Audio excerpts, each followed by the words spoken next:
Welcome back. Nageshwar గారు, నిన్న చాలా కీలకమైన పరిణామం. వైసీపీకి చెందిన ఒక ఎమ్మెల్యే వంశీకృష్ణ యాదవ్ జనసేన పార్టీలో జాయిన్ అయ్యారు. ఈ క్రమంలో ఎమ్మెల్సీ ఆయన 2 సార్లు ఎమ్మెల్యేగా పోటీ చేసి ఓడిపోయారు. ఆయన గతంలో ప్రజారాజ్యం పార్టీలో కూడా పనిచేశారు. యువరాజ్యం అధ్యక్షుడిగా పవన్ కళ్యాణ్ ఉన్నప్పుడు ఆయనతో అసోసియేట్ అయ్యి వంశీకృష్ణ యాదవ్ పనిచేసిన పరిస్థితి. సో ఇతర పార్టీల నేతల్ని జనసేన పార్టీ ఆకర్షించుకుంటోంది, మా స్థాయి పెరిగిందని చెప్పి ఆ పార్టీ నాయకులు చెప్తూ ఉన్నారు. ఇతర పార్టీల నేతల్ని, ముఖ్యంగా అధికార పార్టీ నాయకుల్ని, అందులోనూ ప్రజాప్రతినిధులుగా ఉన్న వాళ్ళని చేర్చుకునేంత, ఆకర్షించేంత స్థాయికి జనసేన పెరిగిందా అంటే ఏం చెప్తారు సార్? ఇప్పుడు వెళ్ళింది ఒక్క నాయకుడు, మీరే చెప్పారు 2 సార్లు ఎమ్మెల్యే ఓడిపోయాడని.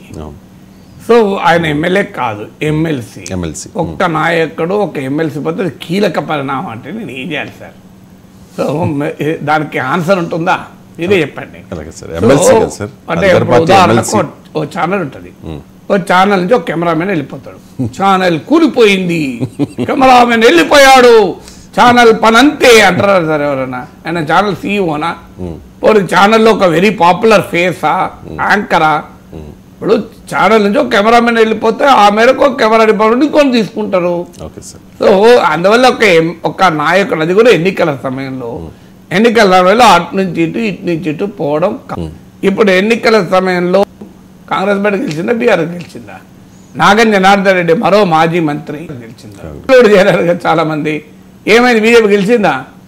అందువల్ల ఎప్పుడు కూడా ఒక పార్టీ నుంచి ఇంకో పార్టీకి సహజంగా మార్పులు జరుగుతాయి, అది ఎలక్షన్ టైంలో. కారణం ఏంటంటే ఆంధ్రప్రదేశ్లో 175 అసెంబ్లీ సీట్లు ఉన్నాయి, కానీ 175 మందే లేరు కదా. ఓ 1750 మంది ఉంటారు వైసీపీలో నేతలు. ఈ 1750 మందిలోకి వెళ్ళి అంటే ప్రతి 10 మందిలో ఒక్కరికి మాత్రమే సీట్ వస్తుంది. జగన్మోహన్ రెడ్డి బుజ్జగించో, సజ్జల రామకృష్ణ మాట్లాడో, అయ్యో బాబు నీకు ఇది కాకపోతే ఇంకోటి ఇస్తామని బుజ్జగించవచ్చు. మీ అయినా 8 మంది వెళ్తారు కదా. ఈ 8 మందిలో ఒక్కరో ఇద్దరో మారకపోతే ఏం చేస్తారు? సో పార్టీ మారుతాయి కదా. అంటే ఇతర పార్టీల నేతలు చేరడం వల్లనే ఒక పార్టీ పెరగదు, నేతలు వెళ్ళడం వల్లనే ఒక పార్టీ బలహీనపడదు. అందుకే ఉదాహరణ నేను చెప్పాను, 14 లక్షల లాంటి సీనియర్ నాయకుడు వెళ్ళాడు, నాగన్ జనార్దన్ రెడ్డి లాంటి సీనియర్ నాయకుడు కాంగ్రెస్ నుంచి వెళ్ళిపోయారు. సో కాంగ్రెస్ పార్టీ ఏముందంటే ఫలితాలు ఉన్నాయి కదా. సో అందువల్ల ఒక పార్టీ నేచురల్ గ్రోత్ ఉండాలి. అందువల్ల ఒక చోట పదవి రాకనో, టికెట్ రాకనో, వ్యక్తిగత కారణాల రీత్యానో ఒక నాయకుడు పోతే అది మొత్తం రాజకీయ పరిణామాలనే ప్రభావితం చేసిందని చెప్పుకోవడము, విశ్లేషించడం అనేది ఏ మేరకు హేతుబద్ధంగా చెప్పండి. అందువల్ల నిజంగానే బీఆర్ఎస్ నుంచి మీకు ఇంకొక ఉదాహరణ కూడా చెప్తాను. 2019 14 ఎన్నికల తర్వాత బీఆర్ఎస్ నుంచి గెలిచిన 23 మంది ఎమ్మెల్యేలు వెళ్ళిపోయారు నాకు గుర్తున్నంత వరకు, అవునా కదా? అందులో 5 మంత్రులు కూడా అయ్యారు. మరి తర్వాత ఏమైంది? 2019 ఎన్నికల్లో 23 మంది ఎమ్మెల్యేలను చేర్చుకున్న తెలుగుదేశం బలం 23 పడిపోయింది. 23 మంది కూడా 23 మందిలో చాలా మంది అత్యధికంగా ఓడిపోయారు. మళ్ళీ జగన్మోహన్ రెడ్డి 23 మంది వెళ్ళిపోయినాక ఏమన్నారు? జగన్మోహన్ రెడ్డి పని అయిపోయింది, వైసీపీ క్లోజ్ అయిపోయింది, నాయకుడి పట్ల నమ్మకం లేకనే వెళుతున్నారు అంటూ తెలుగుదేశం అనుకూల మీడియాలో పతాక శీర్షికలు వేసుకొని, హెడ్లైన్లు వేసుకొని జగన్మోహన్ రెడ్డి నాయకత్వానికి అగ్ని పరీక్ష, ఈ నాయకుడితో తమకేమీ కాదని భావించిన 23 మంది ఎమ్మెల్యేలు రాశారు. ఏమైంది అల్టిమేట్ గా రిజల్ట్? కానీ ఇక్కడ పాయింట్ ఏంటంటే సార్, మేకపాటి చంద్రశేఖర్ రెడ్డి, ఆనం రామనారాయణ రెడ్డి, ఉండవల్లి శ్రీదేవి, కోటంరెడ్డి శ్రీధర్ రెడ్డి, ఈ 4 టీడీపీకి వెళ్ళిపోయారు. 4 కాదు, టికెట్లు ఇవ్వకపోతే ఇంకో 40 మంది వెళ్తారు కదా సార్. అంటే టీడీపీలోకి వెళ్ళడం పెద్ద వార్త కాకపోవచ్చు, కానీ జనసేనలోకి వచ్చారు అంటే మరి బలంగా, జనసేనతో కంపేర్ చేస్తే తెలుగుదేశం పార్టీ ఎంతో కొంత బలంగానే ఉంది కదా. తెలుగుదేశం పార్టీలోకి వెళ్ళకుండా జనసేనలోకి తెలుగుదేశంలో వేకెన్సీ లేకపోవచ్చు, లేదా ఆయన పోటీ చేయాలనుకున్న నియోజకవర్గంలో జనసేనకు రావచ్చు. జనసేన టీడీపీ కలిసే ఉంది కదా సార్. అవును సార్, జనసేన వేరు, టీడీపీ వేరు కాదు. జనసేన టీడీపీ కలిసి ఉన్నప్పుడు టీడీపీలో జాయిన్ అవ్వచ్చు. ఇప్పుడు ఉదాహరణకు నేను పోటీ చేసే సీట్ ఉంటుంది, అలయన్స్ లో జనసేనకు వెళ్ళే అవకాశం ఉంది అనుకో, నేను టీడీపీలో పోయి ఎందుకు చేస్తాను సార్? అలా అంటారా? అంటే అమాయకుడి కాదు కదా నేను. సో అందువల్ల వారి ప్రయోజనం వాళ్ళు చూసుకుంటారు కదా. సో మనకన్నా ఎక్కువ క్యాలిక్యులేషన్ రాజకీయ నాయకులకు ఉంటాయి. ఓకే. సో అందువల్ల అక్కడ ఎవరు ఎక్కడ పోటీ మీకు కూకటపల్లి చూడలేదా మనం బీజేపీలో చేరి మళ్ళీ జనసేనకు అడ్డుకడ జనసేనలో చేరలేదా? అవును సార్. సో తెలంగాణలో బీజేపీ నుంచి జనసేన కూడా మారారు కదా. మరి అవును. తెలంగాణలో జనసేనకు బలం ఎక్కువ బీజేపీ బలం ఎక్కువ మీరు చెప్పండి నాకు. బీజేపీకి మరి జనసేనలో ఎందుకు చేరాడు బీజేపీ నుంచి?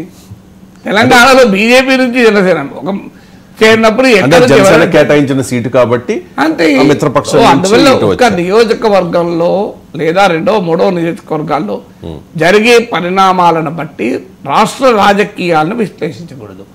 ఎవ్వరూ వైసీపీ నుంచి వెళ్ళకపోయినా వైసీపీ ఓడిపోవచ్చు, 50 మంది వెళ్ళిపోయినా వైసీపీ గెలవచ్చు, 2 పాసిబిలిటీస్ ఉంటాయి.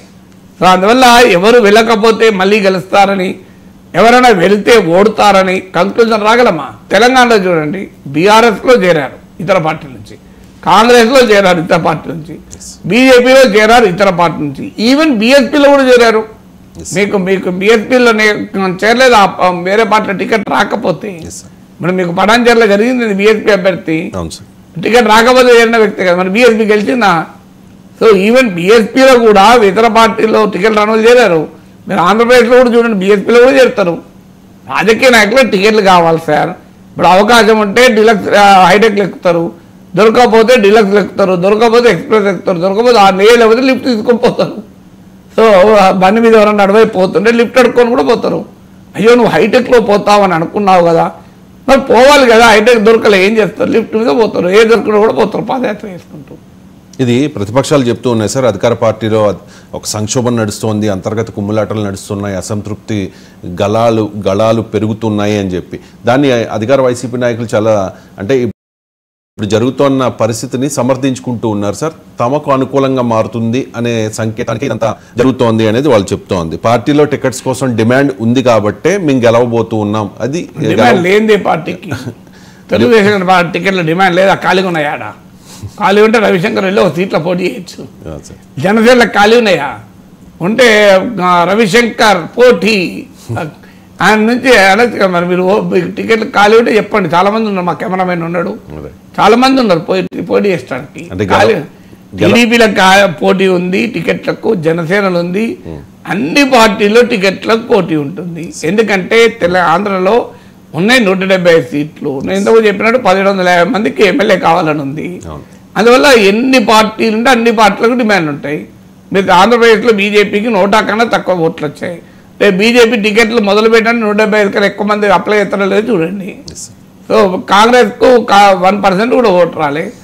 ఇప్పుడు రేపు షర్మిల చేరుతుంది అంటున్నారు. అదే జరిగితే చూడండి, కొత్త ఆశలతో మళ్ళీ కాంగ్రెస్లో కూడా కొంతమంది పోటీ చేస్తూ ఉంటారు. సో అందువల్ల ఎన్నికలకు వచ్చే వరకు నాయకులు అటు ఇటు మారడం ఒక సర్వసహజ పరిణామం. నాయకులు అటు ఇటు మారడం దాన్ని బట్టి ఎన్నికల్లో గెలవడము ఓడడము అనే కంక్లూజన్లు ఎప్పుడూ తీయలేము. Right sir. ఇక కాంగ్రెస్ విషయానికి వస్తే ఆంధ్రప్రదేశ్లో కాస్త ఇబ్బందికర పరిస్థితుల్లో ఉన్న కాంగ్రెస్ పార్టీకి పునరుత్తేజం తెచ్చే ప్రయత్నంలో భాగంగా అధిష్టానం షర్మిలకి పగ్గాలు ఇవ్వచ్చు అనే ఊహాగానాల మధ్య రాహుల్ గాంధీ, ఖర్గే నిన్న చాలా క్లియర్గా చెప్పేశారు సార్, ఏపీసీసీ నేతలకి షర్మిలకి కాంగ్రెస్ పగ్గాలు ఇవ్వబోతూ ఉన్నాము అని చెప్పేసి.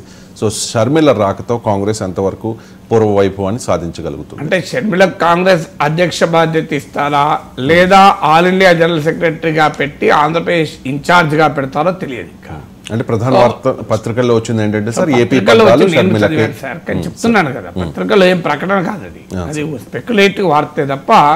రాహుల్ గాంధీ, మల్లికార్జున్ ఖర్గే మాట్లాడుతున్నప్పుడు మన పత్రికా విలేకరులు అక్కడ కింద లేరు. సో అందువల్ల వాళ్ళకి ఎవరో సోర్సే చెప్పింది.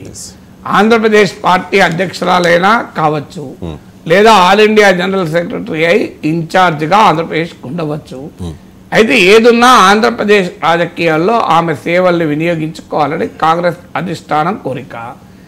వాస్తవంగా తెలంగాణ ఎన్నికలకు ముందే అడిగారు. అయితే షర్మిల తెలంగాణ స్థానికత కోరుకున్నట్టుగా పత్రికలు చదివాం. అంటే తెలంగాణ నాయకురాలుగా తెలంగాణ నుంచి ఆపరేట్ అవుతారని. దానికి తెలంగాణ రాష్ట్ర కాంగ్రెస్ నాయకత్వం అంగీకరించలేదు. ఎన్నికలకు ముందే అంగీకరించలేదు, అధికారం రాకముందే. ఇప్పుడు అధికారంలోకి వచ్చినాక ఎలాగో అంగీకరించరు. అందువల్ల ఆమె ఆంధ్రప్రదేశ్ రాజకీయాల్లో చేరే క్రియాశీలకంగా ఉండే అవకాశం ఉంది. నాకున్న సమాచారం వరకు జనవరి మొదటి వారంలో, మొత్తం అయితే జనవరి మాసంలో చేరవచ్చు. చేరిన తర్వాత ఇక ఆటోమేటిక్గా ఆంధ్రప్రదేశ్లో పోరాడుతుంది కదా. జగన్మోహన్ రెడ్డిపై పోరాటానికి ప్రత్యక్ష పోరు కూడా సిద్ధపడుతోందన్న సంకేతం వచ్చింది. ఎందుకంటే ఇప్పటిదాకా బ్రదర్తో ప్రత్యక్ష పోరు ఆమె కొంత ఎంబరాసింగ్గా భావించినట్టు కనబడింది. కానీ ఈ మధ్య నారా లోకేష్ క్రిస్మస్ గిఫ్ట్ పంపడం ద్వారా, అది కూడా వైఎస్ఆర్ కుటుంబం తరఫున పంపడం, అది మళ్ళీ షర్మిల తరఫున పంపలే, వైఎస్ఆర్ ఫ్యామిలీ అన్నారు. సో ఫ్యామిలీ తరఫున పంపడం అంటే మరి ఎవరు పంపినట్లు? జగన్మోహన్ రెడ్డి అయితే లోకేష్కి పంపడు. సో దాని ద్వారా క్లియర్గా అర్థమైంది, జగన్మోహన్ రెడ్డి ప్రధాన ప్రత్యర్థి ప్రతిరోజు ఊరూరు పాదయాత్రలు చేస్తూ జగన్మోహన్ రెడ్డి సైకో అని తిట్టినా, తన సోదరుణ్ణి సైకో అని తిట్టినా, లోకేష్కు క్రిస్మస్ ఎవరు పంపారు? జగనన్న వదిలిన బాణం.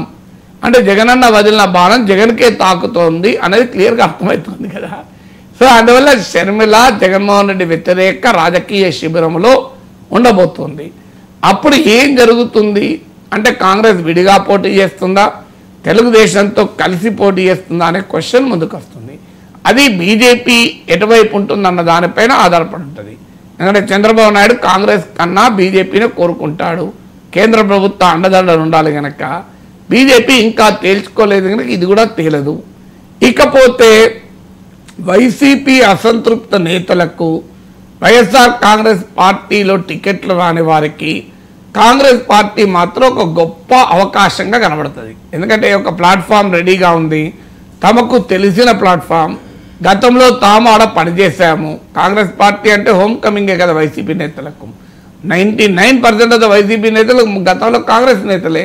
సో అందువల్ల వారికి పొలిటికల్గానైనా పర్సనల్గానైనా కాంగ్రెస్ పార్టీకి తిరిగి రావడం ఎంబరాసింగ్గా ఉండదు. ఎందుకంటే అది కంపాటబిలిటీ ఉంటుంది, కల్చరల్ కంపాటబిలిటీ ఉంటుంది కాంగ్రెస్లోకి రావడం. అందువల్ల కాంగ్రెస్ పార్టీ కాస్త పుంజుకోవటానికి, వైసీపీ అసంతృప్త నేతలకు మరో ప్లాట్ఫామ్ దొరకటానికి, కాంగ్రెస్ పార్టీలో కొత్త ఉత్తేజం పొందటానికి షర్మిల ఎంట్రీ ఉపయోగపడుతుంది. సో ఎంత ఓటింగ్ వస్తుంది?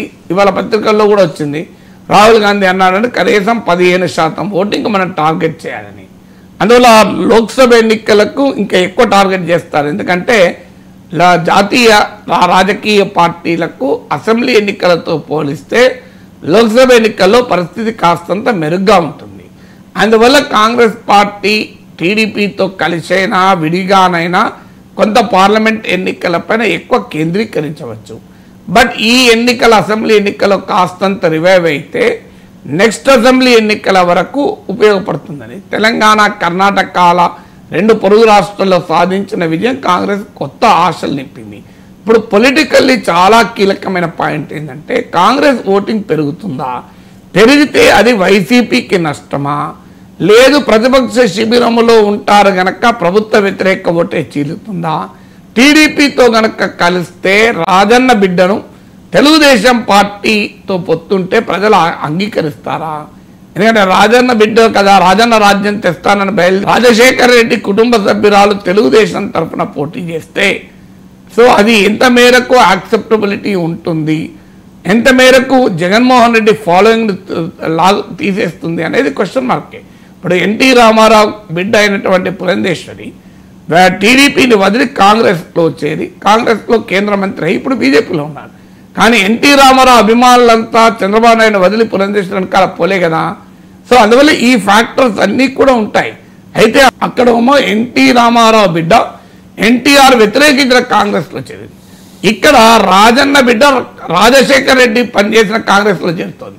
అందువల్ల రాజశేఖర రెడ్డికి కోరికైనా రాహుల్ గాంధీని ప్రైమ్ మినిస్టర్గా చూడాలన్న మా నాన్న కోరిక తీర్చడానికే నేను కాంగ్రెస్లో చేరుతున్నా అంటారు. సో జగన్మోహన్ రెడ్డి ఇప్పుడు నాన్న కోరికకు వ్యతిరేకం అని చెప్తారు. సో అందువల్ల ఇవన్నీ జరుగుతాయి.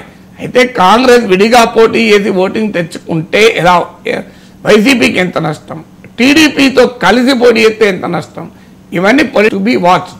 Yes sir, right sir, thank you so much అండి. చాలా అంశాలకు సంబంధించి డీటెయిల్డ్గా అనలైజ్ చేసినందుకు. ఇది వాళ్ళ నమస్తే నాగేశ్వర్. మళ్ళీ రేపు ఉదయం